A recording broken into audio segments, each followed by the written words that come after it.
A partir de agora, aqui na Brasil Atual, Colibri na Quarentena.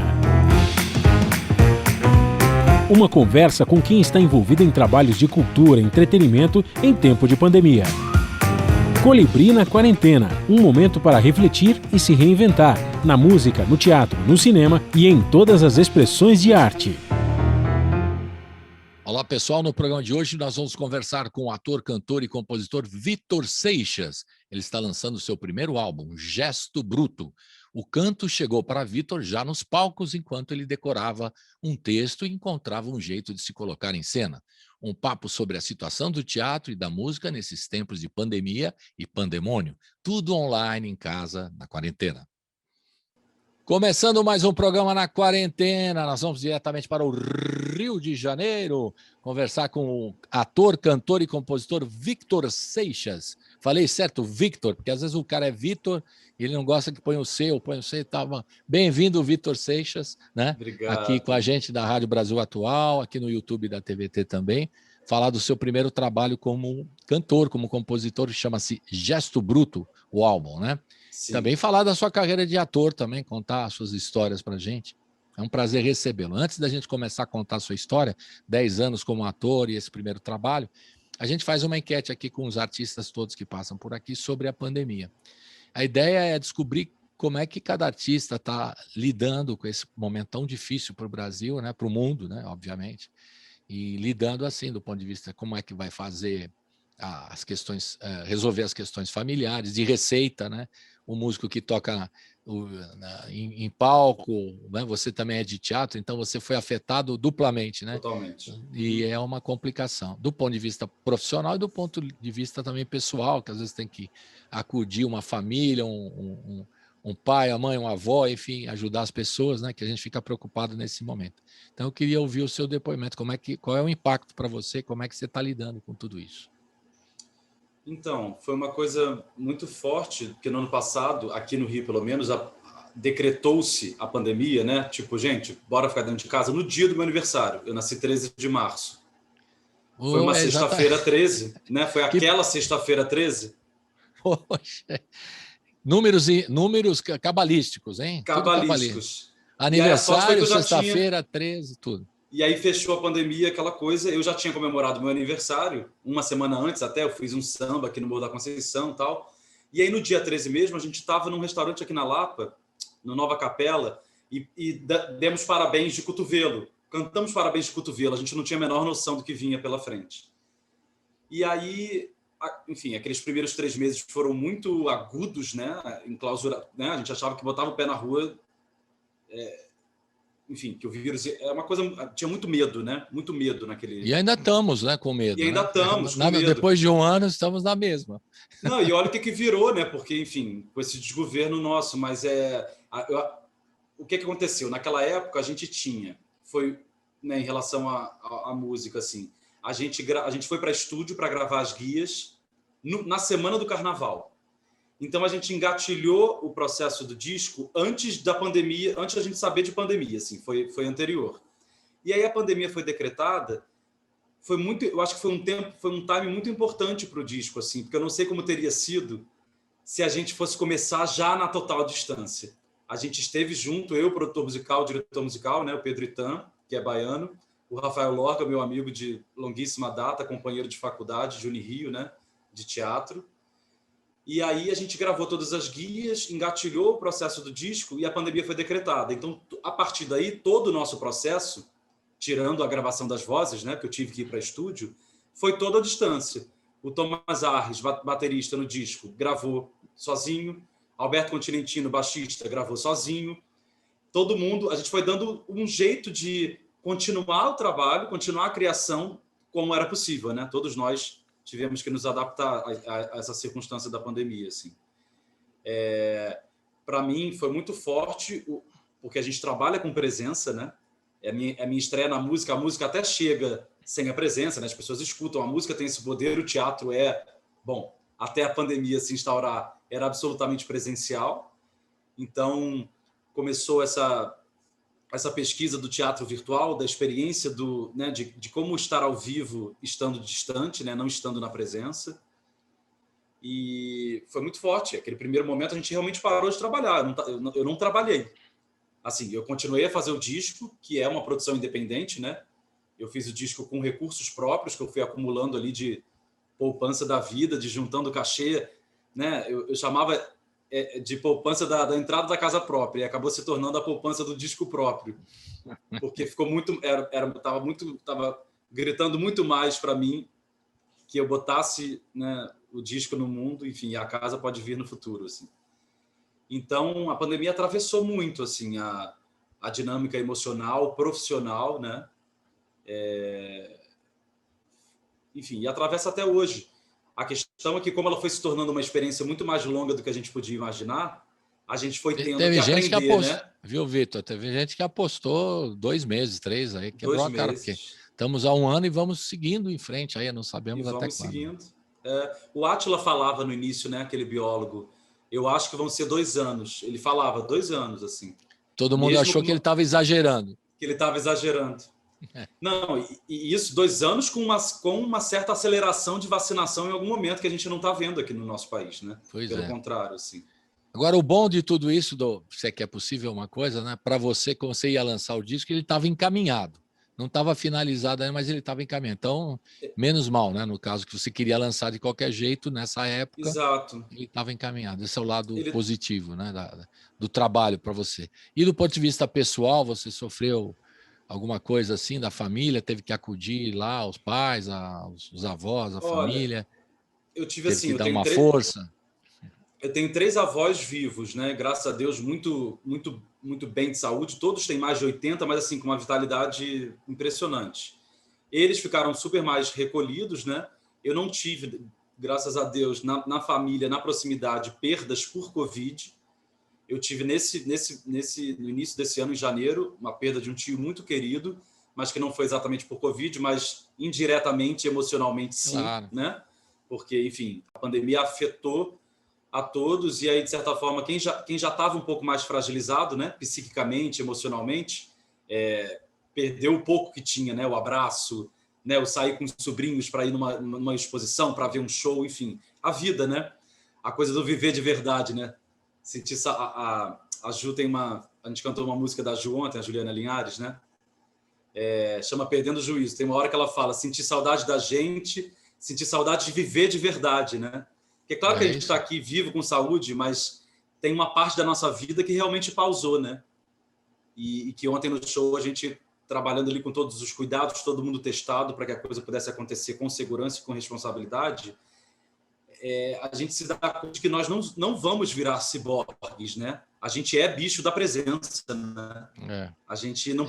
o problema é que a gente tem que se adaptar a tudo isso, né, Vitor? Porque... a falta do aplauso, a falta do abraço, do beijo, do aconchego, da presença física, né? A gente está tentando compensar conversando com os amigos distantes, batendo papo, porque todo mundo está carente também. Vamos combinar que é isso mesmo. Exato, né? É isso mesmo. Tem conversa que a gente fazia em 10 minutos, não, eu estou aqui fazendo outra coisa e tal, depois a gente fala. Não tem, agora a gente fica quando pode, né? Quando pode. A gente fica lá conversando com os amigos, é papo sempre para mais de meia hora, no mínimo, né? Às vezes 1 hora batendo papo, a gente até brinca, fala, vale o programa que a gente conversa. Exato. Né? Para matar, né, a saudade também, conversar sobre outras coisas, né? O problema é que o assunto sempre vem, né? Quando vai vir a vacina para você ou para outro, já veio... parente já tomou a vacina. Quem já se vacinou. Quem não vacinou e tal, e a preocupação com o número de mortes, o que vem por aí, aí a questão política, obviamente, que vem à tona, enfim. Sim. Problemas que a gente acaba discutindo, a gente quer falar de amenidades, mas não consegue, esse que é o não drama consegue. também. A gente está atravessado por essa experiência, né, mundial, assim, né? Mas isso eu estava falando, eu fiquei percebendo isso entre os amigos, entre as pessoas próximas, que eu acho que isso é um dado, é uma coisa que eu percebi como um bom aprendizado desse período de pandemia, que eu tenho a sensação de que quando a gente está conversando, quando a gente está se falando, parece que a gente ganhou uma certa consistência. É quase como se não desse tempo muito para o papo furado. Quando eu estou conversando contigo, eu estou de verdade conversando com você. Sabe? E eu estou só conversando com você, não estou fazendo 1000 outras coisas. Eu acho que a pandemia e a coisa de ficar muito dentro de casa trouxe um pouco o valor do agora, da presença, da escuta, sabe? Da presença, da escuta, do afeto, a gente pode falar de um monte de coisa. E às Sim. vezes mesmo quando eu falo com amigos mais velhos, ou queridos amigos mais velhos e tal, existe uma carência também, né? Sim. E aí você deixa ele falar também, porque o cara está né, querendo conversar, parentes mesmo que você não encontra. Conversa é sempre para mais de meia hora no mínimo, e a gente tem que entender esse momento, né? E se adaptar a ele, né? Os artistas estão se adaptando, nós da rádio, do jornal, a gente jornalista, radialista, todo mundo também se adaptando a fazer programas pelo Zoom. Não é a mesma coisa que ia receber você no estúdio, obviamente, né? Ia ser muito mais legal. Você lá tocando ao vivo, participando, né? Tomando um cafezinho juntos, batendo papo de outras coisas e tal. Isso não é possível, mas a gente tem essa carência. Segue, né? A gente segue e vai se adaptando. Vocês também fazendo projetos, shows, lives e tudo, são alternativas que vocês têm que aprender a fazer, mesmo que não queira, porque a realidade é que não dá. Do teatro, então, nem digo, né? Teatro é mais louco ainda, porque nós entrevistamos aqui o Celso Frateschi, meu caro amigo aí, e ele falou assim, olha, nós estamos fazendo umas coisas lives aqui, mas não é teatro. Ele falou, é teatro. Já vou avisar vocês, não é teatro. Não é uma teatro. Outra experiência, né? É uma outra coisa. De outra ordem. Podemos falar que é uma coisa, mas não é teatro. Não adianta dizer que é, mesmo que você esteja no palco, não é teatro. Ele falou que não tendo público para fazer aquela interação, para aquele clima, né, contracenar com o outro, não, ele disse que não. E eu acho isso também. Então a gente às vezes está fazendo lives que não é exatamente apresentação, não são shows musicais tradicionais, é outra coisa. Programas de rádio adaptados, tudo isso está sendo aprendido, né? Vamos ouvir uma primeira música já para falar do álbum Gesto Bruto. Depois vamos contar a sua história aí, desde os tempos lá de Niterói. Você vai contar tudo para a gente, não vai esconder nada. Oba. Vamos começar com o Pista Falsa, que é um lyric vídeo. E você, é legal que você, em cada faixa aqui, você faz um comentário, né? No seu material de divulgação, que a gente faz aqui normalmente no programa. Eu sempre peço para o artista comentar um pouquinho a faixa, qual foi a motivação, né? Do texto ou a composição. Então vamos começar com Pista Falsa. Fala um pouquinho do Pista Falsa para a gente. Então, Pista Falsa foi, para mim, é bem a proa desse disco mesmo, porque foi a canção que parece que riscou o fósforo para a coisa acontecer. Ela é uma parceria minha com a Vanessa Garcia, grande amiga, gaúcha, que veio aqui para o Rio, e a gente, que inclusive dirigiu o show ontem, é uma das diretoras do show, e a gente estava aqui em casa, ela dormiu aqui em casa, a gente tinha combinado de ir à praia no dia seguinte. E aí eu tive um sonho muito, muito forte, assim, com um ex-amor, uma coisa meio do passado, e acordei aos prantos, assim, acordei com o travesseiro molhado de tanto chorar. E eu, quando sonho que estou chorando, eu acordo, eu estou chorando de verdade, assim, meu corpo não diferencia muito, sabe?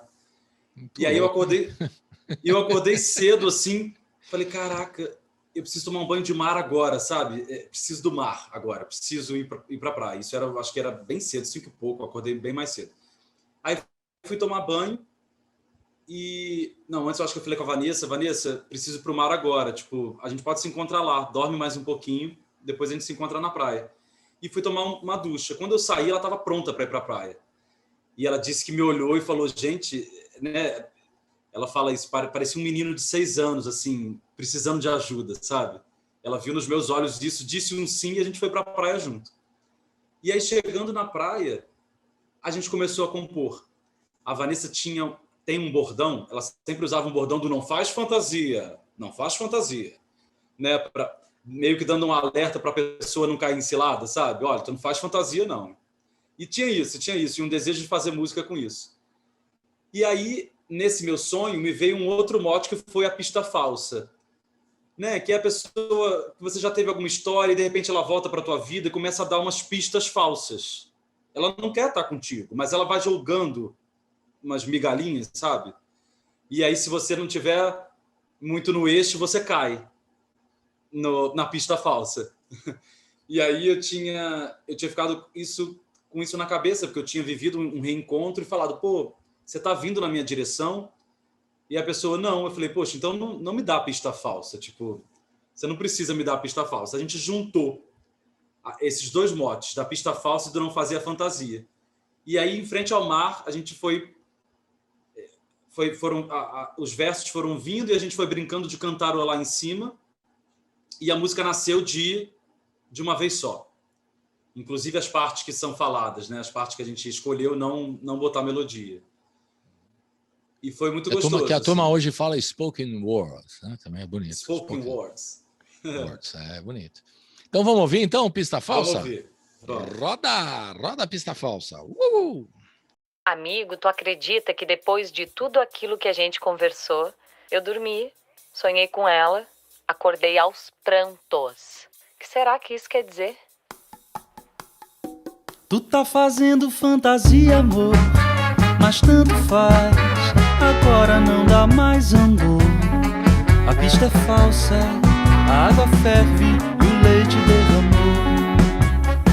Tu tá fazendo fantasia, amor, mas tanto faz, agora não dá mais andor.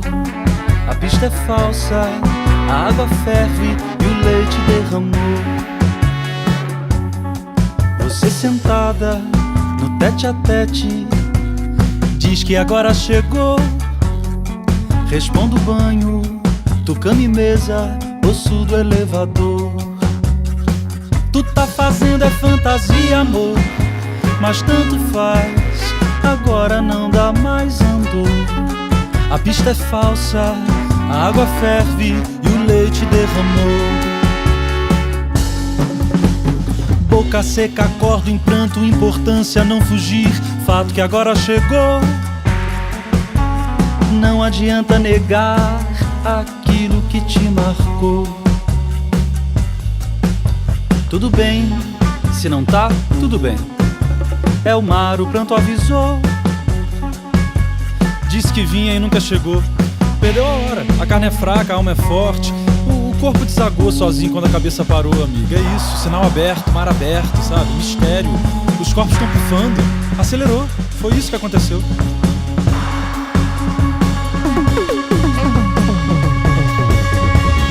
Tu tá fazendo fantasia, amor, mas tanto faz, agora não dá mais andor.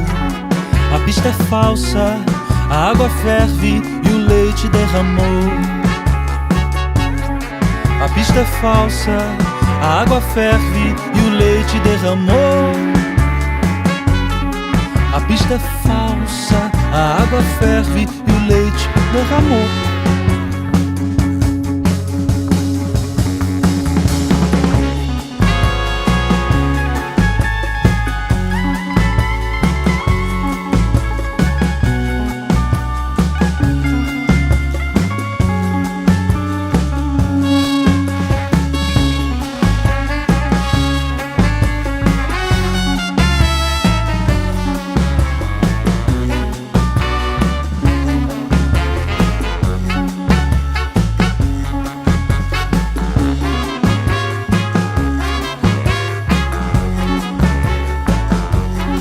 A pista é falsa, a água ferve e o leite derramou.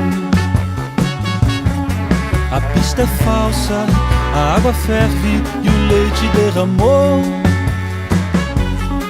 A pista é falsa, a água ferve e o leite derramou.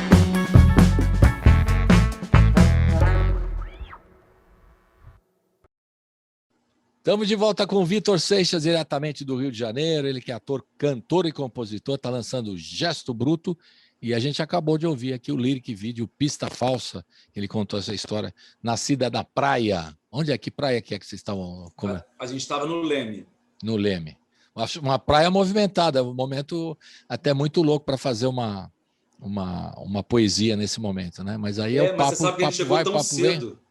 Você sabe que a gente chegou tão cedo que a praia estava vazia ainda. A gente chegou na praia antes de 7 horas da manhã. É uma boa dica para chegar na praia antes da muvuca. Antes da muvuca. Bom, agora não pode ir mesmo, né? Agora é outra história, mas enfim. Isso aí tudo aconteceu antes da pandemia. Agora, ô Vitor, eu queria que você contasse um pouquinho da sua história, né, para a gente. Você é de Niterói, mas começou como ator, né? E como é que foi essa vocação para ir começar a trabalhar como ator? como é que você se formou, e a música parece que veio paralela, né? Você mesmo já contou isso um pouco, né? Então eu queria que você falasse um pouquinho desse começo do seu trabalho como ator, depois chegando na música, ou se chegou tudo junto, não sei. Pergunta. Então, eu sou de Niterói e aí sempre fiz teatro, né? Desde pequenininho, assim. O teatro sempre esteve muito presente. E eu sempre gostei de cantar também, desde criança. A minha mãe, meu pai sempre gostam muito de música, ouviam muita rádio. Eu tenho muita memória de rádio, né? De escutar rádio brasileira, sobretudo música brasileira. E aí eu entrei na Martins Pena, eu fiz direito antes, na verdade, no ensino médio ele me deu um certo branco da arte, né? Parecia que não era possível escolher fazer arte, né? Enfim, a gente sabe o quão complexo é, né? Essa escolha. E aí eu fiz um pouquinho de direito, fiz uns 3 períodos, assim. Entrei muito novo também, 17 anos. E aí fiz o primeiro ano todo, no terceiro período do direito, que eu estava na UF, eu passei para Martins Pena, para a Escola de Teatro Martins Pena. E aí mergulhei na Martins Pena, comecei a estudar as peças. Eu ia para o direito, ia para a faculdade de direito e ficava lendo peça de teatro lá. Falei, tem alguma coisa errada, eu não estou aqui, né? Eu já não estou aqui. Estou no lugar errado. Estou no lugar errado. E o início do direito foi legal, porque era bem humano, assim, filosofia, sociologia, era bem não direito. Quando começou a letra da lei, eu rapei fora. E aí mergulhei na Martins Pena, e aí falei com meus pais, não, direito não vai dar, não. Eu quero fazer teatro. E aí meu pai falou, beleza, então faz a Martins Pena, mas também faz uma universidade, faz uma graduação. Tem graduação de teatro, não tem? Eu falei, tem. Aí já me inscrevi para o Enem, e no semestre seguinte entrei na Unirio. Então eu fiz, ao mesmo tempo, a faculdade de teatro e a escola de teatro. Eu saía de uma e ia para outra, assim. No início eu fiz poucas matérias na Unirio. E aí, na Unirio, né, já na Martins Pena e na Unirio, o canto sempre aparecia, sempre dava um jeito de botar canto nas peças, sabe? A música sempre muito presente, assim. E aí, na Unirio, a minha turma de entrada são pessoas que são grandes amigos até hoje, que inclusive estão junto comigo no Gesto Bruto. O Rafael Lorca, que faz a direção musical e que toca no Pietá, a gente entrou junto, mesma sala. Juliana Linhares, mesma sala. Fred Demarca, né? Eles começaram o Pietá na faculdade de teatro. Então, a minha geração de teatro na Unirio já foi encharcada de música, né? E, inclusive, no Gesto Bruto, além das minhas canções autorais, todos os compositores e as compositoras são gente de teatro que fazem música. Então, o Tomás Browne, que tem 4 canções no disco, é ator também, ator dramaturgo. Elis Ottoni, Padu, a Clarice Lissovski, o próprio Rafa tem música dele, a Vanessa, né, que divide pista falsa comigo. São pessoas de teatro que acabam desaguando na música, né? Alguns ficam até mais na música do que no teatro mesmo, hoje em dia. Mas, então, essa minha geração de teatro sempre teve muito permeada pela música. A própria Enfermaria do Riso, os palhaços, os amigos palhaços, todos tocam ou cantam, ou tocam e cantam. Então, a faculdade já foi muito permeada de música, sabe? A música sempre esteve. E aí esse meu desejo de cantar, que é muito antigo, né? Ele foi se encorajando, eu acho. No show eu senti muito isso, assim, que a sensação de que o meu corpo estava se preparando para aquilo já fazia muito tempo, sabe?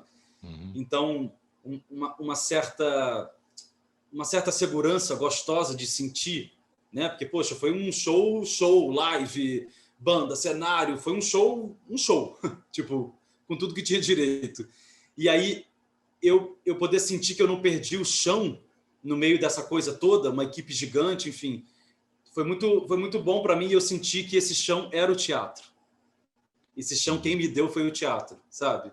É como se o teatro sustentasse o meu canto. Eu cheguei na música através do teatro. E foi para mim é muito bom poder sentir isso, sabe? E aí já na Unirio eu fui acompanhando esses amigos, o Pietá acompanhei muito de perto o nascimento da banda. Tiveram aqui na rádio comigo, Pietá, já. Já? Bem legal, muito legal.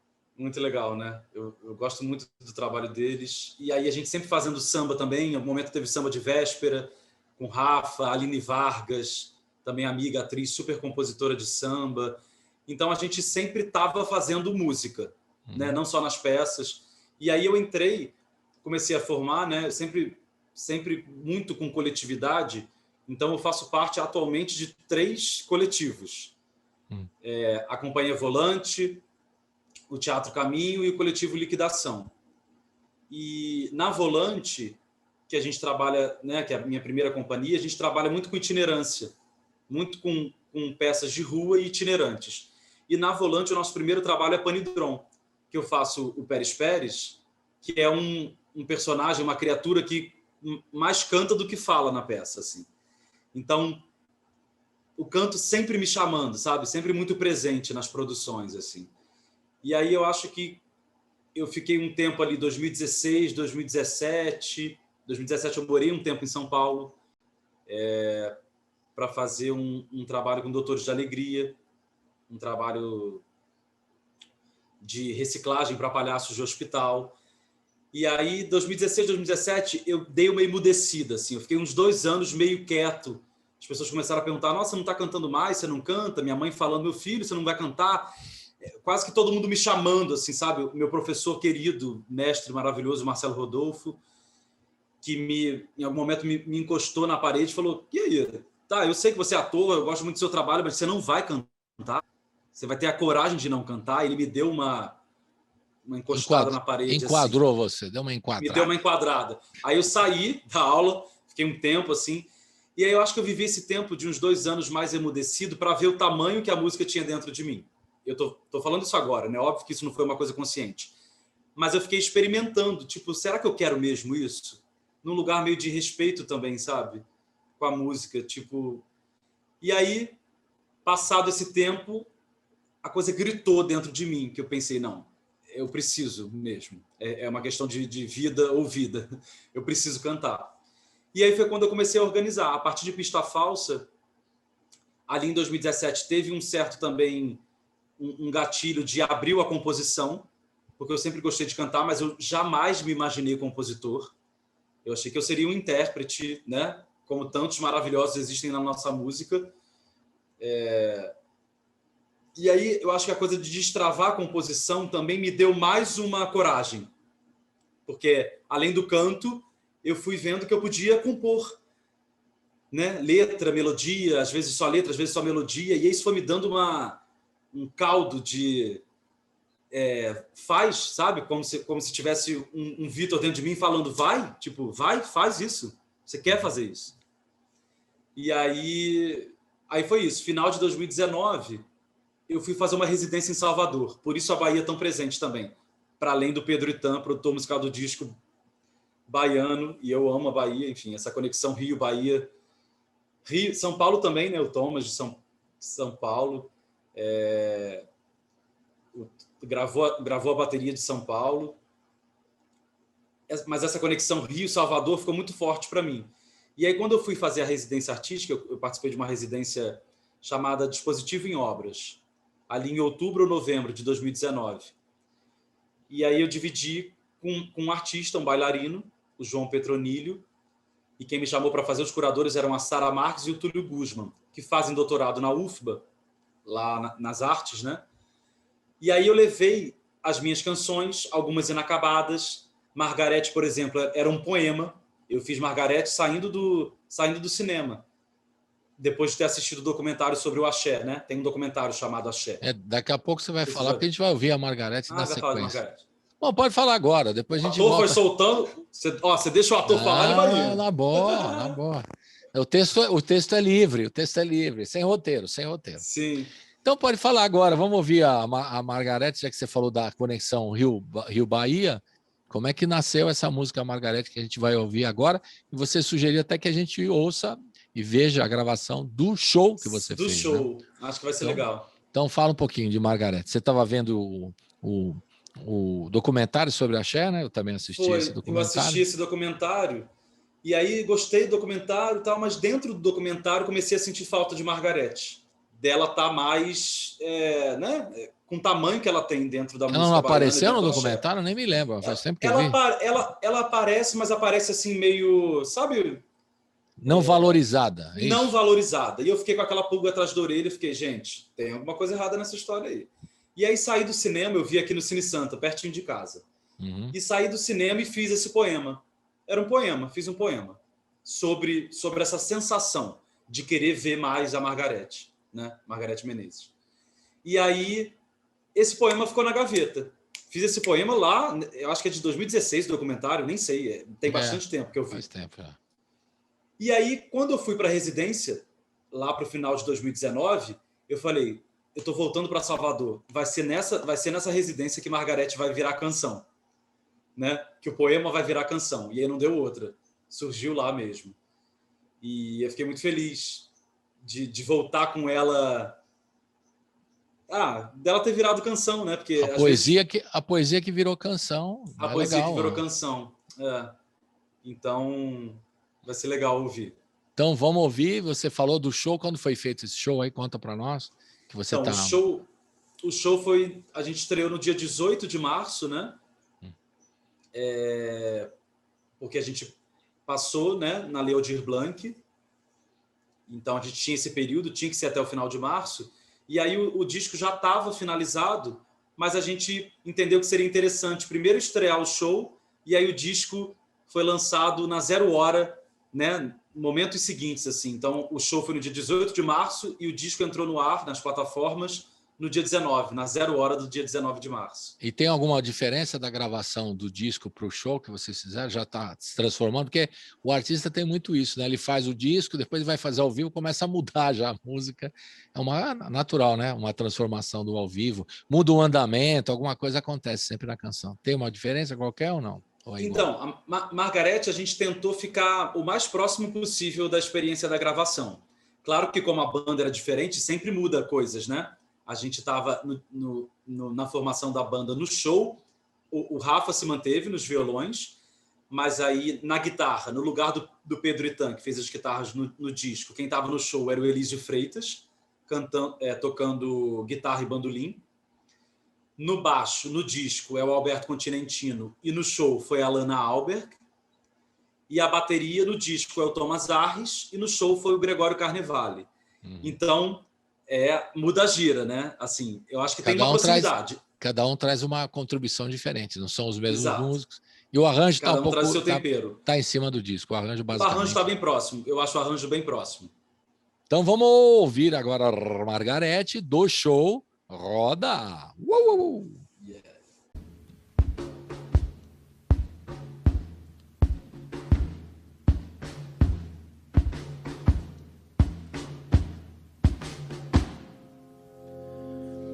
Fui, não achei, não encontrei a voz negra da negra. Passaram todas elas, platinadas e douradas, mas esqueceram Margareth. Fiquei triste, andei e procurei, e nada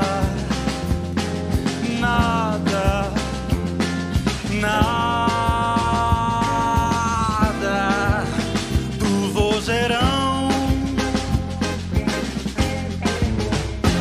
A chefe delas disse que não viu, não percebeu a desunião. Vai ver, tava perdida, sozinha, perdida na ilusão. O silêncio doeu, a voz não veio, não tem problema não. Eu vou pra rua, eu não vou só, eu vou pra rua contra-atacar carrinho de mão. E botar Margareth pra cantar em alto e bom som. E botar Margareth pra cantar em alto e bom som. Fiquei triste, andei, procurei, e nada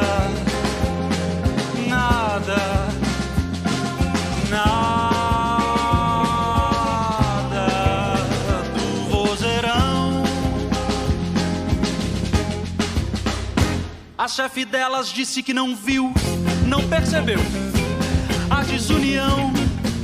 vai ver, tava perdida, sozinha, perdida na ilusão. O silêncio doeu, a voz não veio, não tem problema não. Eu vou pra rua, eu não vou só, eu vou pra rua contra-atacar carrinho de mão. Oh, gira, deixa girar, girar. Oh, gira, deixa girar, girar. Oh, gira, deixa girar, girar. Oh, gira, deixa girar, girar.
Estamos de volta aqui com o Vitor Seixas. Vitor Seixas, carioca, cantor, compositor e também ator. Ele está falando do ator, da ligação do ator com a música, né? Mas isso é natural, né? Eu não sei se há distâncias assim entre essas artes. Elas estão interligadas, né? Pega uma cantora qualquer aí que você goste, né, o Vitor. Ela também não é um pouco atriz na hora que ela está no palco? Ou ela é totalmente atriz, ou não? Exato. Não, não, inclusive, aí nesse sentido, eu acho que até quem mais me pega, né? Os cantores e as cantoras que mais me afetam são esses que têm os atores e as atrizes dentro de si, mesmo que não tenham formação de atriz ou de ator, né? Enfim. Né? Então, cite algumas referências para você. Você bem icônico, Elis Regina. O que era Elis no palco, se não uma cantatriz, né? Ela vivia cada palavra do que ela cantava, assim. Enfim, Elis, muito das mulheres, né? Eu escuto mais mulheres do que homens, tem isso, na minha formação, nas minhas referências, assim. Mas Elis, muito importante, Bethânia, enfim, as grandes, né? Elis, Bethânia, Gal, Elba, Alcione. Elba, por exemplo, eu vi ela antes como atriz do que como cantora, você acredita? Do que como cantora, sim. No Ópera do Malandro, aí no Rio de Janeiro. Exato. Tá, eu vi ela, não sabia que ela era cantora, depois é que eu descobri que ela era cantora, mas vi ela como atriz, trabalhando no Ópera do Malandro, aí no Rio de Janeiro, certo? O Ney Mato Grosso eu vi também no teatro antes dele ser dos Secos e Molhados, depois fazer essa carreira incrível que ele fez e está fazendo, né? Como cantor. Maravilhoso. E esse é do teatro, super do teatro, né? Ele veio do teatro. Super do teatro, né? Exato. E no palco ele mostra isso claramente, né? Mesmo que não tenha, às vezes, a indumentária ou o cenário, como ele já fez, né? Veio vários tipos de cenário e tal, ou as roupas, né? Que são também uma marca dele, mesmo quando ele esteja só com uma roupa normal, digamos assim, né? Ele está interpretando, ele é um ator, né? Quem mais que você gosta? Eu estou citando alguns que eu vi, né?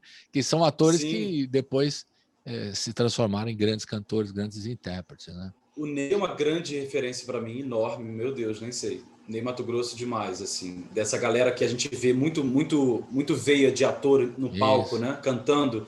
Ney. Das minhas contemporâneas que eu escuto muito, a Annelise Assunção. É uma vibe diferente, mas é isso, ela tá ali inteira, entregue, assim, não tem nada escapa, sabe? Uma presença absoluta. A Cel, escuto muito, e é muito importante na minha formação. A Mayra Andrade. Cabo-verdiana. Nossa, eu sou completamente apaixonado por ela. Minha contemporânea, minha amiga, Juliana Linhares, a Ju, para mim, é uma atriz, um furacão cantando, sabe? Tá tudo ali, o drama, o teatro, tá tudo na presença dela. Gente, é tanta gente, né? É muita Agora, gente que vem ô do teatro. Vitor, muita gente. Agora, ô Vitor, quando você estava estudando teatro tal, na faculdade, na escola que você estudou, né? A gente via sempre, antigamente, os atores, a referência dos atores americanos, né? Que eles tinham um curso completo, eles eram completos, porque eles interpretavam cantavam, dançavam, né? Sapateavam também, né? Que a gente fala das antigas, né? Então, sim, o ator estava preparado para todas as cenas. E tem um caminho, né, que os atores americanos fizeram, não estou falando americano, mas do mundo todo, né? Esse ator completo ia para o teatro fazer musicais. Né? Trabalhar nos musicais. Os musicais vinham a eles também, vamos combinar também que é, né? Então, esses atores que tinham essa capacidade de cantar, de dançar, de interpretar e sapatear, até que eu estou brincando, porque tinha muito sapateado na época, né? Eles eram completos. A gente fala, pô, os atores internacionais são completos, por que aqui no Brasil não tem essa formação? Isso lá para trás, né? E a gente que acabou vendo nos últimos 30 anos, assim, atores completos que sabem cantar, dançar e interpretar, né? E também a gente começou a ver nos últimos tempos, 10, 15 anos, os musicais, né? Os musicais importados, né? E os musicais brasileiros os também, brasileiros. Muito bem-vindos, né?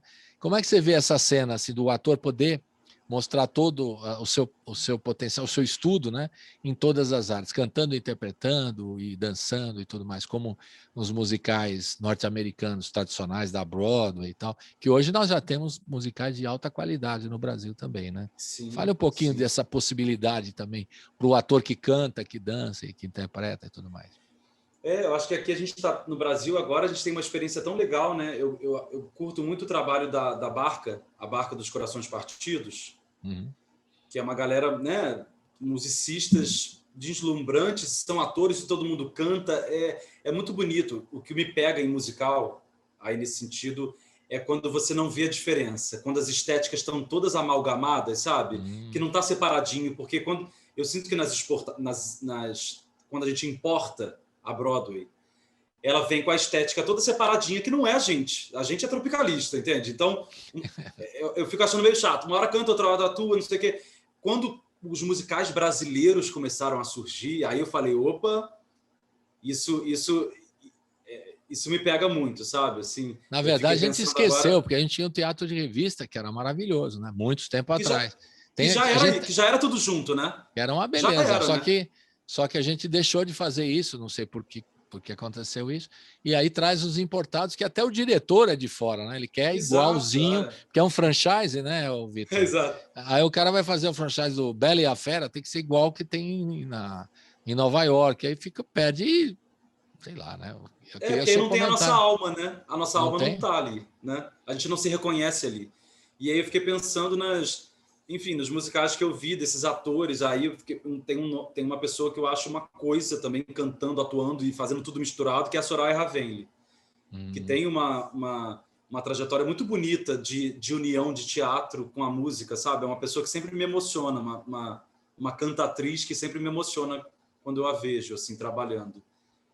E eu acho que os musicais vieram muito fortes, né? Nessa última década agora teve muito, né? Verdade. Teve muito musical interessante, assim, brasileiro. Eu acho que faz todo sentido na nossa formação. Na Unirio mesmo, os prédios ficam muito próximos. O teatro está aqui e a música está aqui. Eu até acho que a gente podia se misturar mais. A gente até conversando no mês passado no show, né? A galera da banda.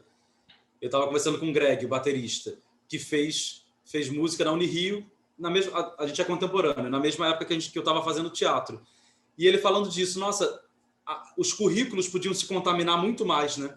Ele lembra de ter feito uma matéria no teatro. E eu fiz escola portátil, escola portátil de choro, que é uma coisa, não é um projeto acoplado, mas não é exatamente do currículo da música, né? Então, fiz aula com a Amélia Rabelo, aprendi muito repertório de choro, era muito gostoso.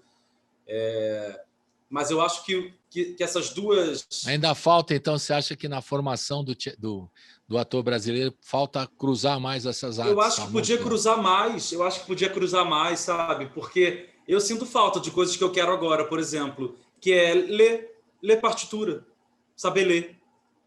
Sabe? É uma coisa que um ator poderia, mesmo que ele não tivesse o desejo de cantar e de se tornar profissional na música, ele vai se deparar com isso, porque sempre tem música em teatro. É muito raro não ter, né? E o contrário também. Isso que as pessoas depois do show me trouxeram muito, do tipo, nossa, a importância de uma formação teatral para você estar no palco fazendo música, sabe? Isso os músicos também podiam ter, que é diferente. E né? também na hora do ator que vai fazer um personagem que tem a ver com a música, ou que no momento tem que tocar ou fazer uma coisa ligada à música, né? Ou uma biografia de um grande cantor, de uma grande cantora, né? É legal se ele domina as áreas todas, né? Domina a música, Exato. né? Então, porque você vê também quando o cara vai tocar, é meio falso, né? Sim. O cara não toca, fica pequeando. É meio chato. Eu acho que a gente tem ainda a avançar no sentido de uma certa base de formação que poderia ser mais colada. Claro, eu tive aula de canto, aula de voz, na Martins Pena, na Unirio, mas tudo muito ainda segmentado. Eu acho que a gente ainda tem um desafio aí de misturar mais as estéticas. Então, teoricamente, é isso que está faltando na sua avaliação para a gente cruzar mais essas artes, tal, da música e do teatro estarem mais juntos. Você fez algum musical na sua história de ator? Então, não fiz musical. Eu fiz... Pelo jeito você está afim. Eu tô afim, ó. Tô aqui. Tô afim, tô super afim, porque agora, que também eu acho que eu fui desenvolvendo o meu cantor com muito mais segurança, né? Eu acho que agora eu consegui colar, né? Enfim, as duas áreas em mim, sabe? E dançar também? Você dança? Eu danço também. Tá vendo? Eu danço também. Já tá quase... tá no ponto já. Tô no ponto. Você, o que você gosta aí dessa área de musicais que você viu aí no Rio de Janeiro, ou em qualquer lugar na Bahia, aqui em São Paulo, que você acha que é um caminho legal? Porque eu tenho visto histórias, né, da Elis teve, né, do Jair Rodrigues, né, do Simonal, do Simonal, teve outros, do Tim Maia, Elza. Da Elza, do Tim Maia também foi um super sucesso, né? Você acha que esse é um caminho ou tem outras possibilidades que você vê legal para fazer? Então, ou uma peça que tenha música, no caso do Ópera do Malandro, né? Que era música e interpretação, né? Tudo junto. Sim. Veio muito forte, né? Os musicais biográficos, né? Biográficos. Eles vieram muito fortes. Eu tô com a Elis ainda muito fresco. A Elis não, a Elza, o musical da Elza muito fresco ainda na minha cabeça. Que eu vi não tem tanto tempo, foi um pouco antes da pandemia se instaurar, assim. E, enfim, muito lindo. Larissa Luz, uma coisa de cantora e de atriz, e junto com a Elza, né? A Elza muito junto com ela, e eram várias Elzas também, né? Não era só ela. O Elza muito forte na minha cabeça, assim. A Barca dos Corações Partidos, eu vi Gonzagão, eu vi... Em São Paulo, esse último que eles fizeram, com direção da Bia Lessa, o Macunaíma. Né? Foi o Macunaíma. Vi também... Não, foi o Macunaíma que foi a Barca, gente? Agora já estou misturando as coisas. Acho que o Macunaíma não foi com a Barca, não. Teve o Macunaíma com direção da Bia Lessa. Musical. Isso. E aí a Barca fez um outro que agora está me faltando o nome aqui, mas eu assisti também. Porque eu acho que os dois foram direções então agora tem uma possibilidade, uma tendência, uma possibilidade de ter, né? E a música brasileira é tão rica, né, Vitor? Que podia ter muito mais musicais brasileiros, né? Não só biográficos, mas histórias, né? Tão incríveis podem ser construídas a partir das músicas, das canções super ricas. E resgatar um pouco aquela história do teatro revista que já tivemos tão forte. Enfim, tem gente que tá indo por esse caminho, que eu acho uma coisa bem legal mesmo, né? Sim, os encontros de gerações, como que os grupos foram se formando, tem muito caldo na música brasileira para a gente fazer, dá para fazer muita legal. coisa, né? E ao invés, nada contra a importação, tudo bem, que quer ver um Sim. espetáculo da Broadway e tal, mas... Emprega um monte de gente, precisamos trabalhar aquela coisa, né? Não vamos falar mal nesse caso. Exato, exato. Realmente emprega um montão de gente e é bem-vindo, claro. Né? Sim. Mas tem que desenvolver a coisa coisa mais rica que nós temos, que é a nossa música, a nossa história. Né? Vamos traduzir. Vamos ouvir mais uma? O que a gente vai ouvir? Encruza, tá aqui na lista, Encruza. Essa aí vai ser do disco, Fale um pouquinho da canção para mim, por favor. Encruza é uma canção minha que também nasceu nessa mesma residência que eu fui fazer lá em Salvador, que foi muito importante para a feitura toda do disco, o Dispositivo em Obras. O Encruza nasceu nos 5 minutos finais da residência. A gente passou uma semana na mesma casa, dividindo ali o espaço de trabalho, eu e o bailarino, o João Petronilho, que estava justamente pesquisando o corpo encruzilhada. Era o tema dele de pesquisa de mestrado na UFBA. Toda essa questão da encruzilhada, dos giros ininterruptos, né? Das entidades, né? Pesquisando um corpo Exu, corpo Pombagira, enfim, bem forte, assim. E a gente fez umas experiências juntos, ele me guiou nos giros, enfim, foi muito forte para mim, assim.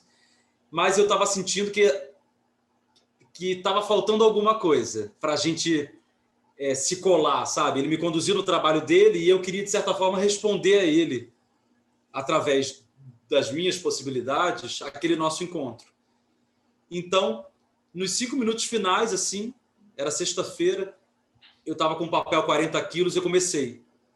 Tem corpo que pede licença, porque ele falava muito isso, pedir licença para girar. E aí eu comecei a escrever, tem corpo que pede licença, tem corpo que controla, tem corpo que gira. E aí rascunhei toda a letra e em seguida, também diretão, veio a melodia. Tudo juntinho, eu já gravei, né? Ali para não esquecer. E aí já botei o gravador. Nasceu inteira, assim, foi bem canal, sabe? Isso é uma coisa gostosa da composição, que às vezes você tem a sensação de que não é exatamente você que está fazendo, é mais você abrindo um canal para que baixando o santo, para falar uma coisa da cultura. Da nossa cultura, né? Que é algo mais sobre abrir um canal para que a poesia se faça, sabe? É muito gostoso isso, assim, muito forte. Legal você falar também do dá licença, porque o dá licença é uma expressão que se usa muito na cultura afro, né? Exatamente. Sim, né? Sim. E nas religiões de matriz africana também. Dá licença, o cara dá licença, quer dizer, permita que eu faça isso nesse momento e tal. Existe muita essa exato. Né? Que o trabalho possa acontecer, né? Exato. Com licença para começar, né? Isso quase é uma expressão, né? Até usada muito, né? Quando você vai fazer algum movimento no candomblé também, você pede licença, né? Dá licença. Vamos ouvir então, Encruza? Vamos. Legal. Roda o Encruza. Essa vai ser do disco, né? Roda. Sim.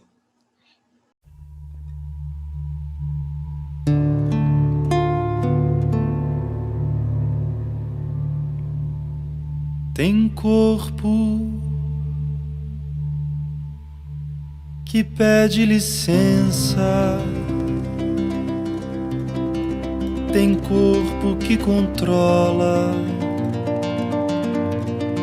tem corpo que convoca,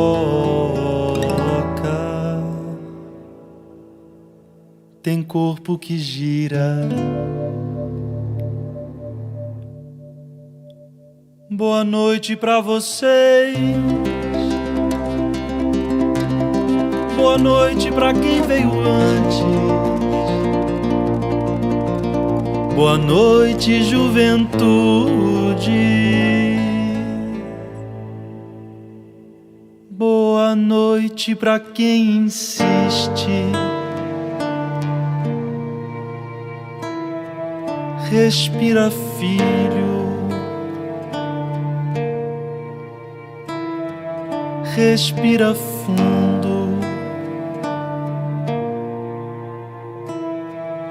respira no tombo, respira na torção, respira pelo coração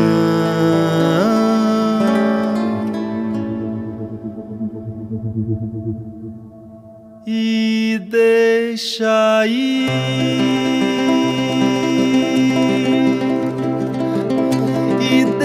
deixa vir e ficar quem tiver de estar aqui nessa noite na presença. Quem tá aqui nessa noite na presença? Quem tá aqui? E deixa ir e deixa vir e ficar quem tiver de estar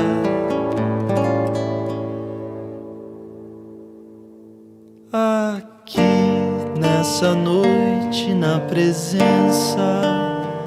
Quem tá aqui nessa noite na presença? Quem tá aqui?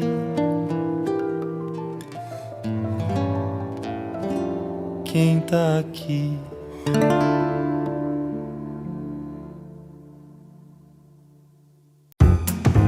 Você está ouvindo Colibri na Quarentena. Estamos de volta com Vitor Seixas, cantor, ator, compositor também, claro. Está lançando esse trabalho novo que é o Gesto Bruto. É o primeiro trabalho solo, né? Com faixas inéditas, 10 faixas inéditas do trabalho do Vitor Seixas, né? Vitor, você lançou um show, né, desse trabalho. Vai sair o CD físico, assim, você tem essa ideia, ou vai botar tudo no streaming, espera um pouco, vai sair um vinil, aí o velhinho vai perguntar, como eu, né? Vai sair vinil, vai sair cassete. Tem Então, pessoal que está lançando coisa... cassete, você acredita? Tá lançando. Cassete, né? Aí no Rio a Polisson está fazendo também cassete. Que massa. Incrível, então, né? eu fiquei com uma sensação assim, ó.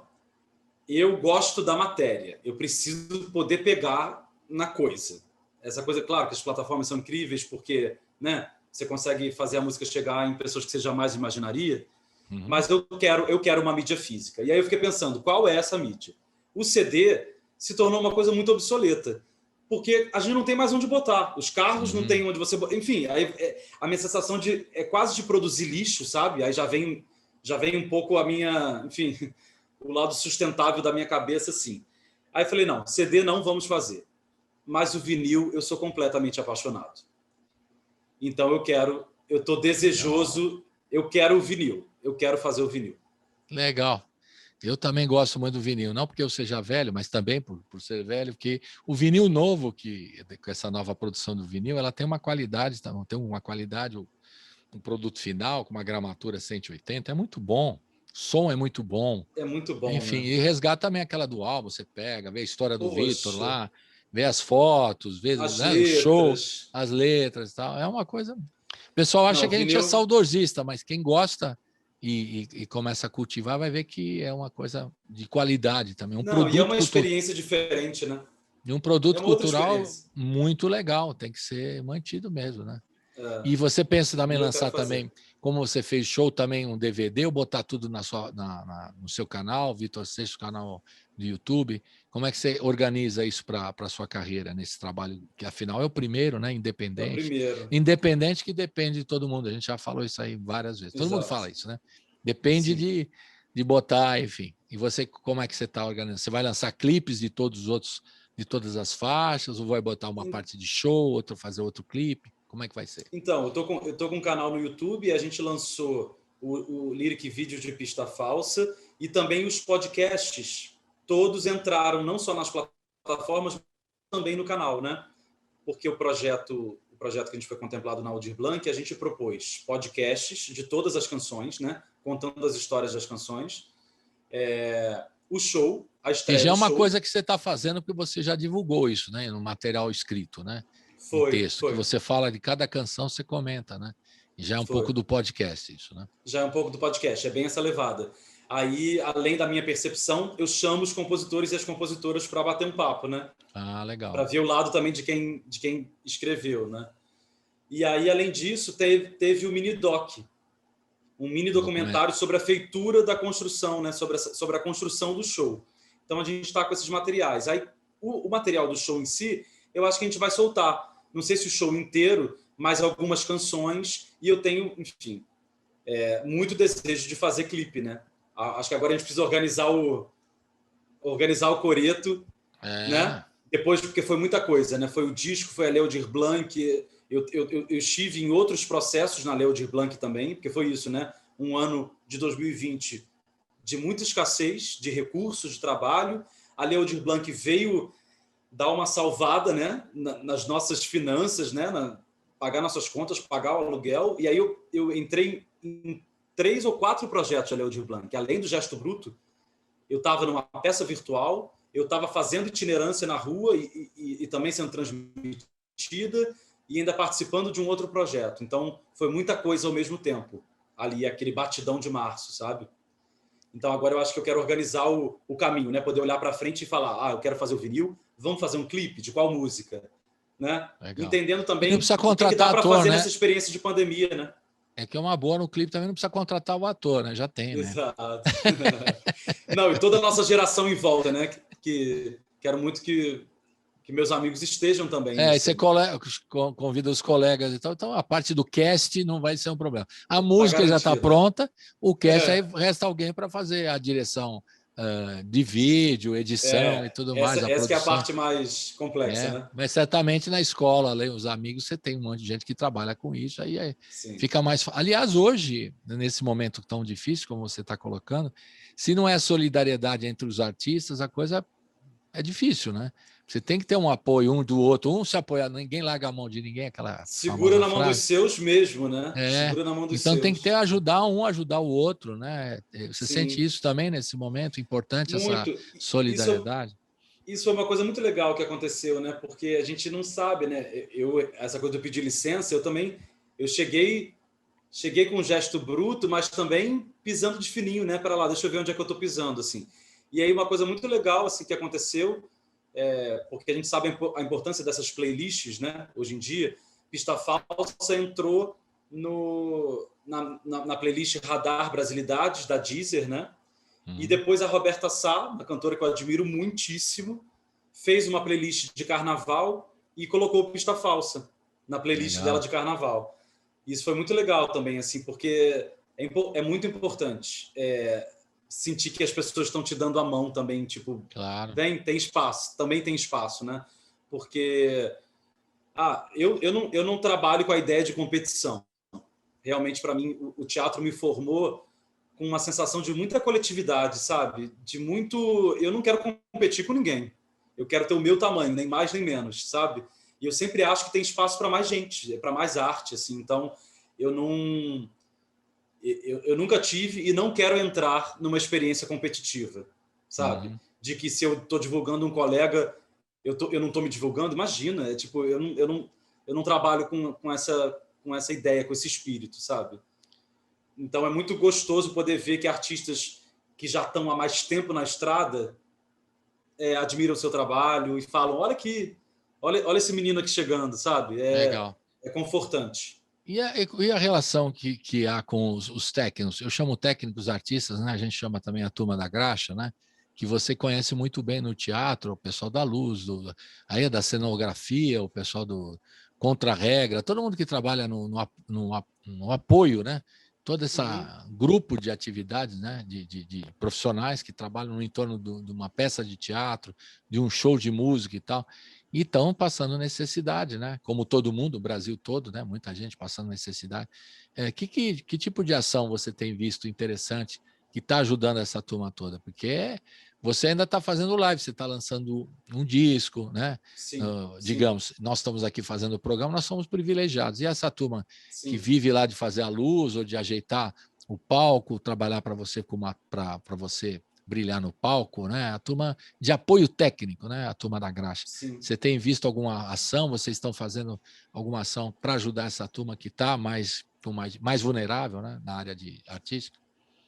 Uma coisa que aconteceu aqui no Rio, que eu acho que foi uma coisa, você falando isso, foi a coisa que mais me saltou em termos de importância, assim, porque eu vi que realmente atingiu as pessoas que estavam mais precisando.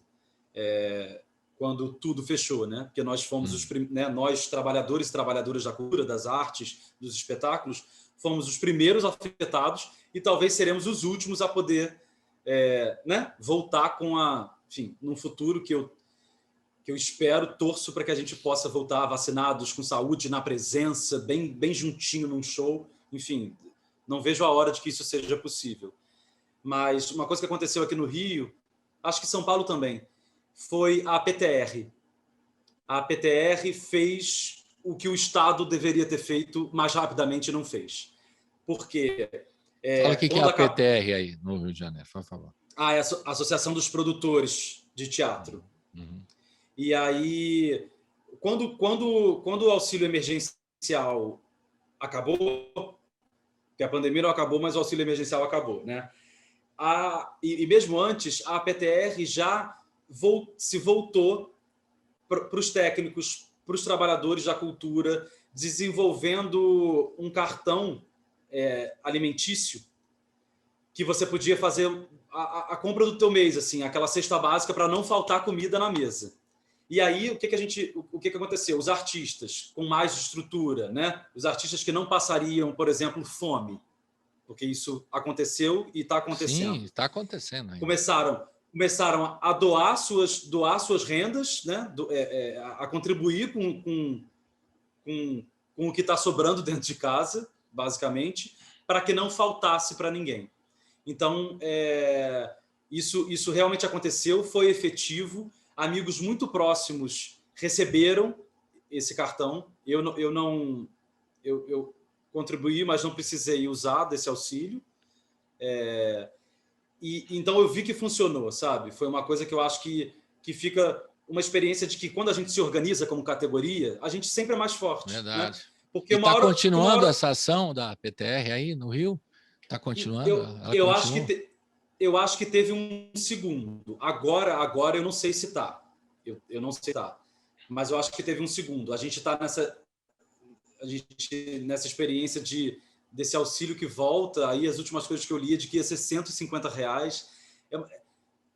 É um negócio que, assim... Não, e fora o seguinte, o ciclo, né, Vitor? O ciclo, assim, começou, né? Muita gente ajudou e tal, achou que isso ia terminar logo, e depois não está ajudando mais. Então, muita gente aqui, a gente tem notícias aqui em São Paulo, principalmente em outros lugares também, que tinha, por exemplo, apoio de cestas básicas no começo.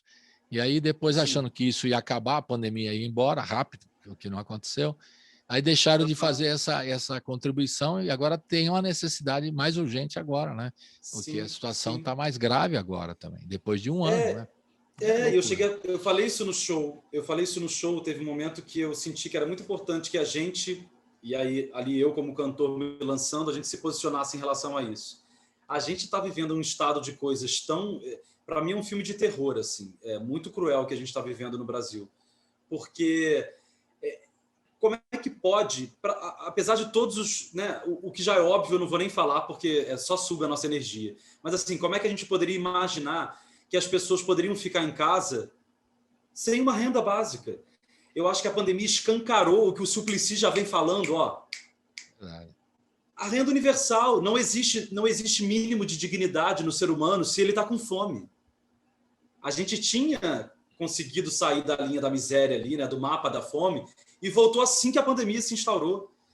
A fome voltou, sabe? E é tão grotesco, é tão escancarado que a gente não tenha conseguido ainda entender que isso no nosso país é básico, é estrutural. A gente tem que ter uma renda universal, uma renda mínima. Isso. Para poder começar certos assuntos, porque como é que a gente vai falar de educação, cultura?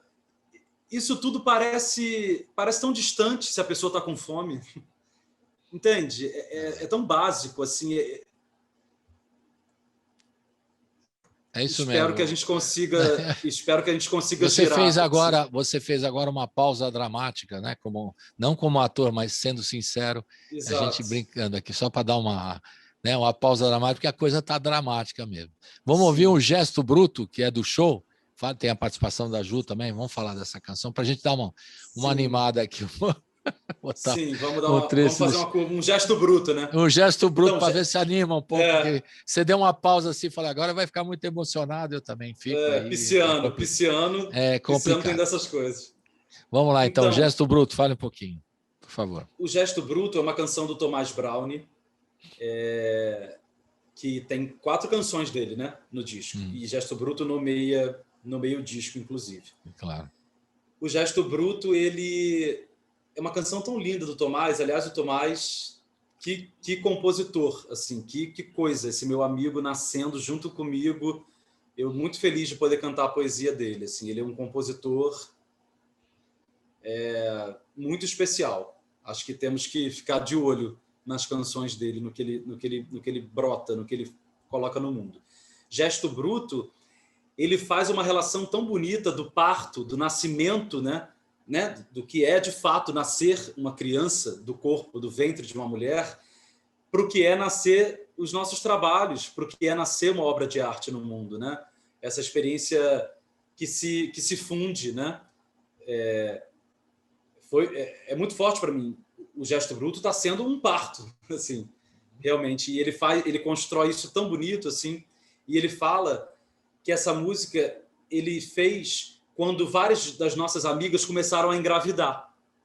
Teve uma hora que foi assim, Padu ficou grávida, todo mundo, Nívia e Tulani, as nossas amigas, atrizes e maravilhosas, todas ao mesmo tempo foram começando a ficar grávidas, assim, e os filhos foram nascendo, nossos sobrinhos maravilhosos. E ele falou, eu vou fazer uma música sobre isso, porque... E aí ele constrói a narrativa de uma mulher que está grávida e começa a visitar os cômodos de uma casa, da própria casa, e a se espantar com essa experiência que a gente não vai saber nunca, mas que as mulheres se dão conta em algum momento de que tem vida dentro de você, que você vai gerar e vai brotar alguém de dentro de você, assim. E aí ele faz todo esse paralelo com parir música, parir arte. Então, o Gesto Bruto foi uma música que, assim, das que ele me mandou, eu falei, não, Gesto Bruto me arrebatou de cara. A primeira vez que eu li, eu falei, cara, eu quero gravar essa música. E aí depois ela foi ganhando essa importância de ser a música que nomeia o disco. E além, como se não bastasse, a participação da Juliana Linhares, minha amigona, das cantoras que mais me emocionam nos dias de hoje, parindo, vindo com essa voz dela, esse furacão que ela é, de fato parindo. Eu acho que o que ela faz em Gesto Bruto é parir, assim. E aí no show foi muito emocionante, que, poxa, a gente entrou junto na faculdade, ver a Ju ali dividindo aquela noite tão especial comigo, sabe? Assim, vindo através do cenário da Alice Cruz, que ficou um desbunde, um escândalo, tinha umas coisas reflexivas, né, que a gente vai ver. A Ju brotando ali, parecia uma miragem, eu não sabia se era ela, se era o reflexo dela, assim, foi muito gostoso. Legal. Sabe?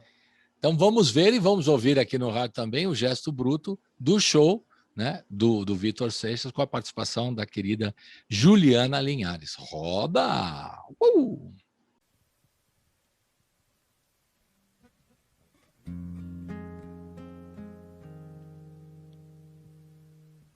Tudo aqui nesse silêncio de rachar os ossos tem gritado muito, implorado atenção. Móveis tão carentes de carinho, o ócio criativo grita na chaleira do fogão. Pela rua um desejo de tocar no fundo vai se aproximando, faz ranger o teu portão. Entra pela fresta da janela, te agarra os cabelos e te joga no porão. Que é todo escuro, já dá pra sentir. Eu me encolho toda, vou parir. Qualquer novo impulso que quiser nascer, uma flor de lótus vem me ver. Nada fora desse espelho te interessa tanto quanto teu encontro com a tua assombração. Tira a roupa, dança no banheiro, toca a pele, o corpo inteiro, e fica o coração. Na barriga, alguém dentro de esperar o mundo tá chutando tanto. Um bebê em formação. Dentro d'água tudo tão imenso. Eu me arrebato e penso na minha nova criação, que eu nem conheço, mas já sei de cor.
Qualquer gesto bruto. Estamos de volta com Vitor Seixas, cantor, compositor e ator. Não necessariamente nessa ordem, mas agora ele está mais cantor. Agora está mais cantor e compositor. Depois o ator fica um pouco... Qual foi o último trabalho como ator que você fez? Antes do disco? Antes do disco, então, ainda em janeiro, quer dizer, em fevereiro, a gente fez Amazona, que é uma peça de repertório do outro grupo que eu faço parte, que é o Teatro Caminho, que é uma peça itinerante. Foi a última coisa que eu fiz antes do Gesto Bruto nascer. E que foi super forte também, porque a gente fez na rua para poucas pessoas, né? Todo mundo mascarado, a gente, inclusive, atuando de máscara, o que foi um super desafio, porque trabalhar a voz na rua é sempre uma impostação muito mais forte. Opa, imagina. E aí a gente entendeu que era sobre usar aquela cirúrgica, não a N95, porque a voz fica completamente abafada, não tem condição, mas a cirúrgica que super protege, mas que deixa o som passar. Dá para ouvir. Então, a gente foi muito forte estar na rua de novo, no centro do Rio, a gente fez no Carnaval. Imagina o que era estar na Cinelândia. Numa sexta-feira de Carnaval, era pro Bola Preta estar ali, a rua meio esvaziada, a gente fazendo uma peça itinerante com 8 pessoas, distanciamento social e transmitindo ao vivo pelo YouTube. Foi muito forte, assim. Eu tenho uma relação com a rua muito, muito, muito forte. Porque eu mais fiz teatro na rua do que na caixa cênica. Faço também, adoro, amo, mas a minha relação com a rua é fortíssima, assim. E a área de cinema, de televisão, agora que tem tantas... Os streamings aí estão produzindo muita coisa para... Bombando, né? Eu tenho muita vontade de abrir mais esse campo. Foi um campo que eu atuei pouco até aqui e fico muito desejoso. Tenho muita vontade de fazer televisão. Você fez alguma coisa de cinema, de televisão? Eu fiz cinema. Televisão nunca fiz. Eu tenho meu cadastro lá, mas nunca fiz ainda um trabalho. Rolou. Tenho muita vontade, inclusive. Tenho muita vontade de fazer televisão. Cinema eu fiz carne de rotina. Não, que depois virou... Gente, ficou carne de rotina mesmo? Olhos Brancos, também tem isso. Pisciano tem branco, tá? Eu fiz o primeiro filme, fiz o primeiro longa do João Arthur Soares. Uhum. É que o projeto começou como Carne de Rotina, mas depois virou um outro nome que tá me fugindo agora, mas depois eu vou lembrar. Então eu fiz o primeiro filme dele. Que papel que era? Papel, você lembra? Eram várias. O João, nesse filme, ele tem muita referência do Glauber. É um filme bem glauberiano, assim. Então eu fazia... A cena que mais me marcou, eu fazia vários personagens, eu era meio coringa, assim. E a cena que me marcou muito foi uma imagem que quem é niteroense sempre com certeza já teve na vida, que é quem é de Niterói pega muito a barca. Sim. Porque tem determinadas horas que a ponte de Niterói, você não é nem louco de pegar, porque você vai ficar parado na ponte, não tem porquê, né? Então, a barca é muito melhor. Em 15 minutos, você está no centro do Rio, ainda pega um ventinho, é maravilhoso, eu adoro a barca. Mas todo mundo que fez muito esse trânsito de barca já se sentiu um boizinho, né? Que na hora que o bicho pega, tá todo mundo bem aglomerado, antes da pandemia, né? E você se sente sendo, como chama, quando tá levando a boiada, assim? Quando o boiadeiro tá tocando. Vida de gado, como diria o cara. Vida de gado. Vida de gado, exato. Todo mundo já se sentiu um pouco assim. E aí o João me botou para fazer essa cena performativa. A gente tinha uma autorização da barca, mas a barca não sabia, a barca SA não sabia exatamente o que a gente ia fazer. E quando eles viram o que eram, só deu para fazer uma sequência. Foi um take. Então foi bem performance. Porque era isso. Eu estava com um cintão, assim, bem boiadeiro, um chapéu de boiadeiro, boi! Tipo, tocando a boiada. Só que a boiada era gente, né? Então foi muito forte, porque algumas pessoas começaram a rir, tipo, bem epifania, tipo assim, caraca, ele tá materializando o que a gente vive todo dia. Todo mundo já se sentiu assim. Aí o outro... Aí umas pessoas começaram a gritar, cowboy, não sei o quê. Assim, era riso, era também... Algumas pessoas ficaram incomodadas, porque era uma cena muito forte também, né? Enfim, provocamos as mais variadas sensações. E aí foi um take só, e acabou entrando no filme, porque a gente levou até o fim. Então foi a experiência mais forte assim, com o cinema que eu tive até hoje. É uma área que eu tenho mais vontade. Os musicais e televisão e audiovisual são lugares que eu quero entrar também. E sabe? Tem espaço aí, né, Vitor? Tem espaço. Sim. Você canta muito bem e interpreta agora o espaço cada vez mais, né? Só que tem que ser alternativo também. E hoje está surgindo aí os streamings que estão até financiando, séries, né? Financiando séries e tudo mais. Acho que é por aí mesmo, né? É essa a ideia, né? Que eu acho que é um caminho a percorrer. Vamos ouvir mais uma? O espaço estático. É o espaço que você não gosta de estar, o espaço estático, que você vai estar sempre se movimentando e tal. Mas, enfim, estou brincando aqui. Fala um pouquinho dessa canção. Fala um pouquinho da canção. E é bem sobre isso a canção. Também é uma canção do Tomás Brown. No disco, ela está ali próxima do fim. Eu acho que ela é a penúltima ou antepenúltima. Ela está na fase final do disco. Mas no show, eu sempre senti que ela seria a música de abertura. Que ela é uma chegança, ela é uma farpa mesmo, sabe? Uma flecha, assim. E é uma canção do Toto também. Toto é apelido carinhoso do Tomás Brown. O Toto fala que essa música, a inspiração dele foi assim. Foi zero, me aconteceu alguma coisa, eu vou escrever assim. Foi bem exercício de compositor. Ele falou, eu quero escrever, né? Compor uma canção trágica. Muito inspirado pelo Chico Buarque, né? O Chico tem essas coisas, né? Que é quase materializar um sentimento, né? E ele falou, cara, eu quero tentar chegar perto, tocar nesse lugar, de como seria compor uma canção trágica. E aí nasce Espaço Estático, que para mim é uma coisa assim, eu amo essa música, eu acho que ela tem uma força de mistério absoluta, absurda, que me dá vontade de cantar para descobrir. Cada vez que eu canto, parece que mais uma face dela se abre para mim, sabe? Ele fala de um fantasma, ele fala que o corpo não é espaço estático, que a nossa carne é eletromagnética. É uma coisa... Essa música, eu acho que eu tenho muito a descobrir dela, assim. E ela é muito forte, E a política também fala de um fantasma que está querendo nos assombrar. Quem será, hein? Quem será, hein? Nós temos que afastar esse fantasma o mais breve possível, né? O mais breve possível. E aí, é muito forte. Eu acho o Espaço Estático, assim, eu acho que ele conseguiu o que ele queria como compositor, sabe? Legal. Então vamos ouvir essa aí, que é do disco, essa gravação do disco Espaço Estático. Vamos ouvir com o Vitor Seixas. Roda!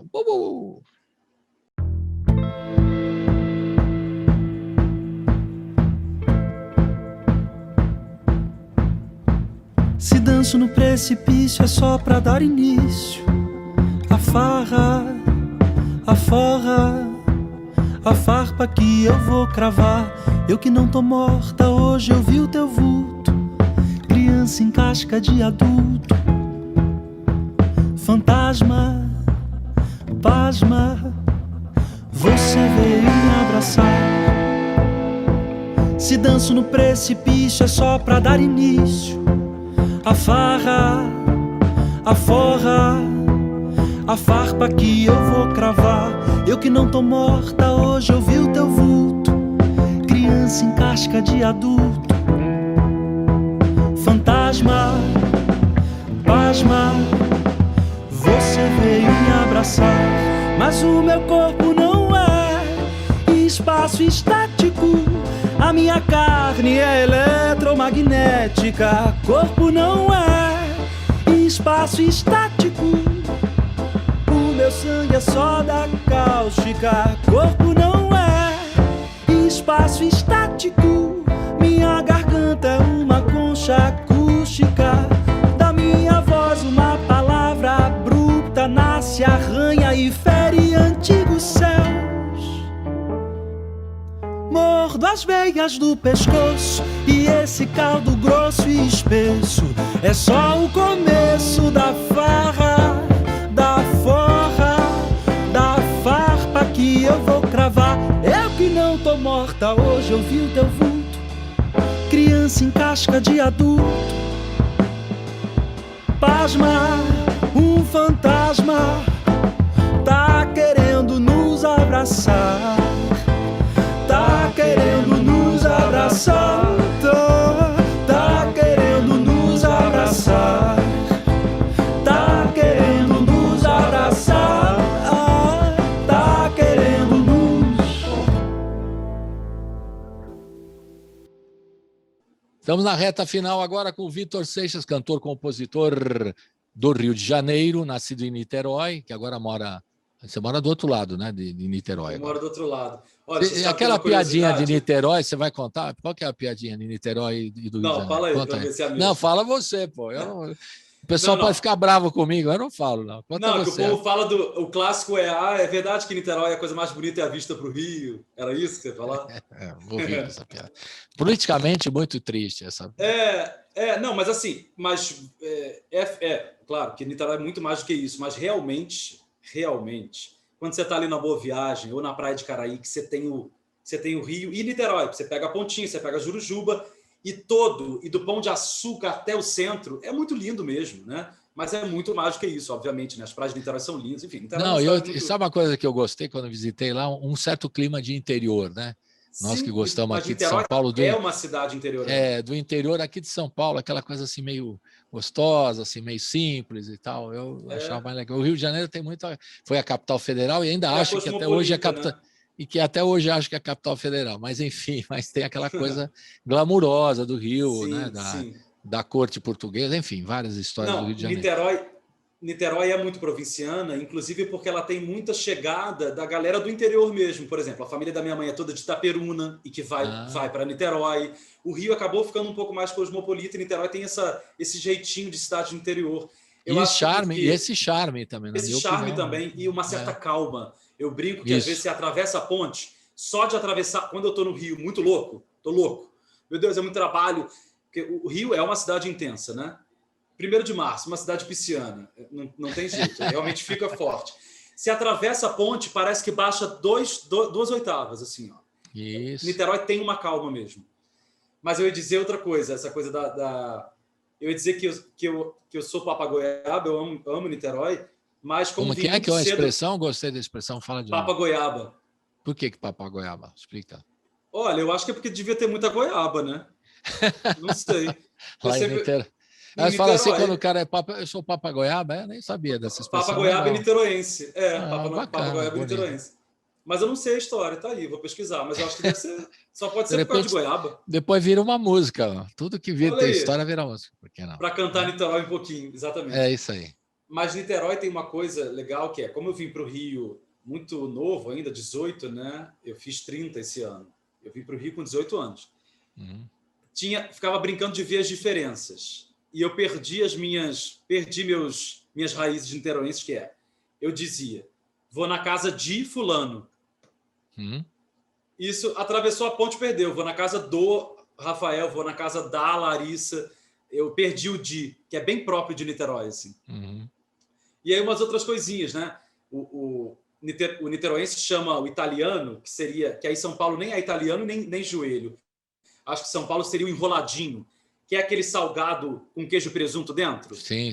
Acho que o paulista chama de enroladinho, não é? Pode ser também. Tem vários nomes, mas o roladinho tem vários nomes, Aí no Rio é joelho.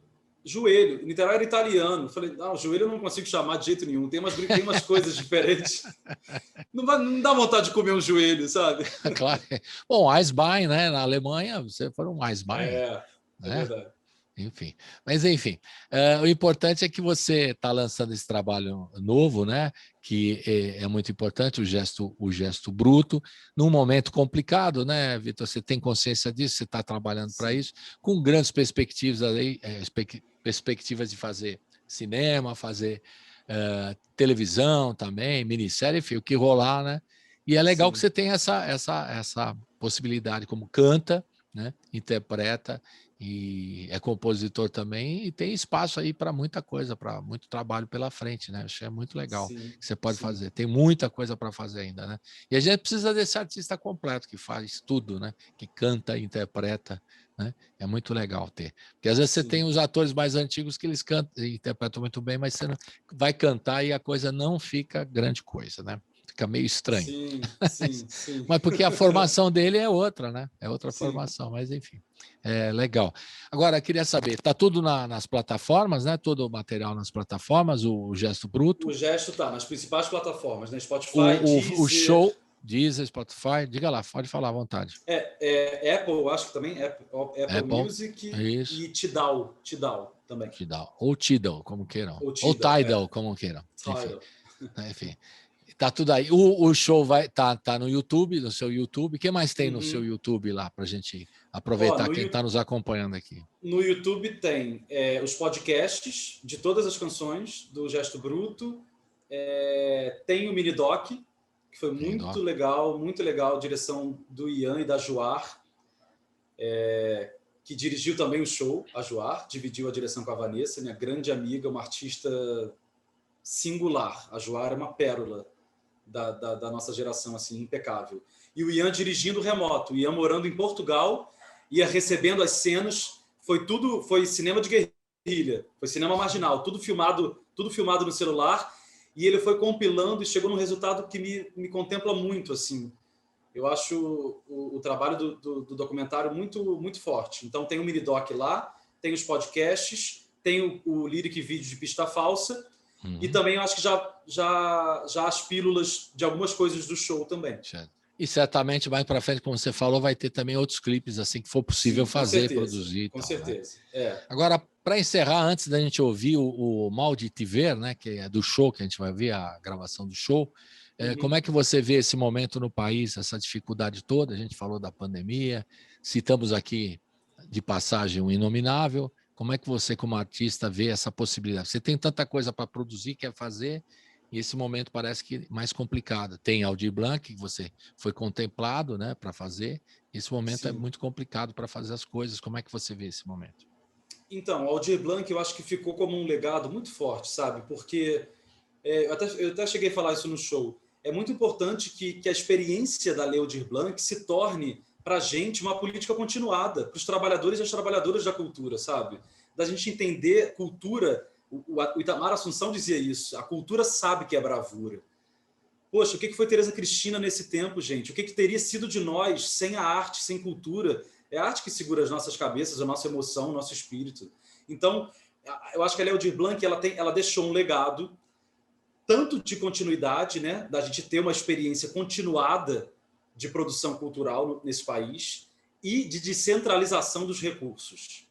Eu acho que isso foi muito importante, porque também não adianta você botar um monte de dinheiro na mão de 3 produtoras para fazer 3 grandes musicais e acabou, e o resto, o povo está aí à míngua, sabe? Então, eu acho que a gente precisa, como categoria, como trabalhadores e trabalhadoras da cultura, lutar para que a Lei Aldir Blanc seja uma experiência continuada, para que ela se perpetue. Porque é muito louco você imaginar que a gente precisou, né? Claro que não, mas que a gente conseguiu fazer isso, né? A lei é de autoria da Jandira Fegali e da Benedita da Silva, né? A gente precisou de uma pandemia para se dar conta que nós precisamos, gente, precisamos sim de política estatal, de política de Estado, não é de governo, né? Porque olha o perigo de ser uma política de governo. Entra um governo, olha para as coisas certas. Entra um outro, destrói tudo em 5 segundos. Olha o que a gente está vivendo. Então, se a gente não torna lei, né? Se a gente não torna política de Estado, entra um governo e destrói tudo ao seu bel prazer, né? Por exemplo, São Paulo tem o PROAC, que não é como no Fomento aqui no Rio, que aí teve, aí depois não teve, não paga, aí dá um calote. Não, se torna lei, fica mais difícil de quem entrar ruir aquela questão, né? Eu acho que é muito importante a gente entender, poxa, é muito trabalho, né? Não é pouca coisa que a gente trabalha, não. A gente movimenta a economia criativa desse país, né? Nós somos, a minha amiga disse isso outro dia, fiquei muito... A Marcele Torquato, uma amiga minha, atriz também do Teatro Caminho, falou, nós somos a linha de frente também da subjetividade, né? E também a arte gera também receita, isso que o pessoal... Poxa, e não é pouca, né? E não é pouca, é muita receita. E precisa ter um apoio, como você falou, de política de Estado, não de governo, para poder, né, seguir, desenvolver os projetos todos, senão o país sem cultura, mas parece que essa coisa aí não liga muito, né, pela cultura e nem pela educação, mas aí é um outro... O projeto dele é de destruição, né? Mas a gente vai... Eu acredito que a gente vai virar. Ele vai, assim, eu acho que ele tem um lugar reservado para ele num certo umbral da história. Já a gente vai virar essa página, eu acredito. Que assim seja, Vitor. Um abração, né? Um abração virtual para você. E a gente se Quero te agradecer, foi a minha primeira rádio como cantor. Depois da pandemia, depois da vacina, a gente se encontra aqui em São Paulo. A gente se encontra, tenho certeza disso. Tá bom? Obrigado, viu? E a gente vai ficar agora com o Mal de Te Ver. Você não falou nada da canção. Deixa eu falar. Do show. Fala, por favor.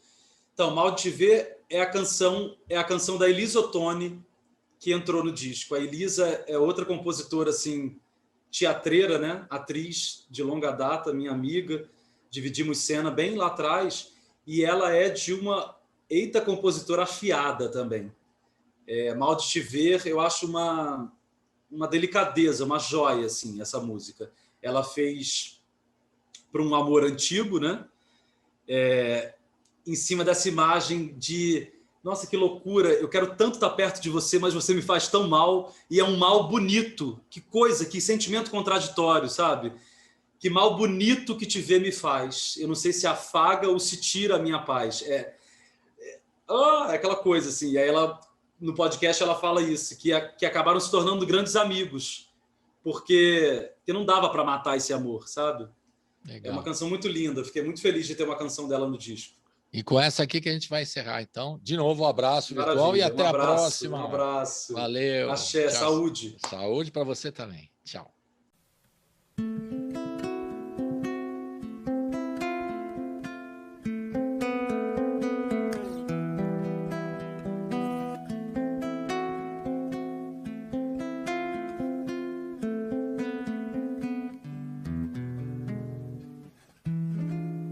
Mal bonito que te ver me faz. Não sei se afaga ou se tira minha paz. Teus olhos castanhos sufocam meu corpo, roubam meu dizer. Pra tá junto basta, menino, querer. Pra tá junto basta, menino, querer.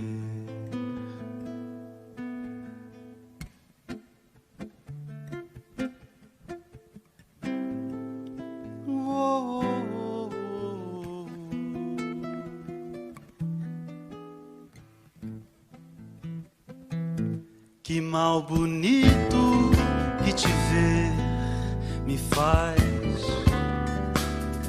Não sei se afaga ou se tira minha paz. Teus olhos castanhos sufocam meu corpo, roubam meu dizer. Pra tá junto basta, menino, querer. Pra tá junto basta, menino,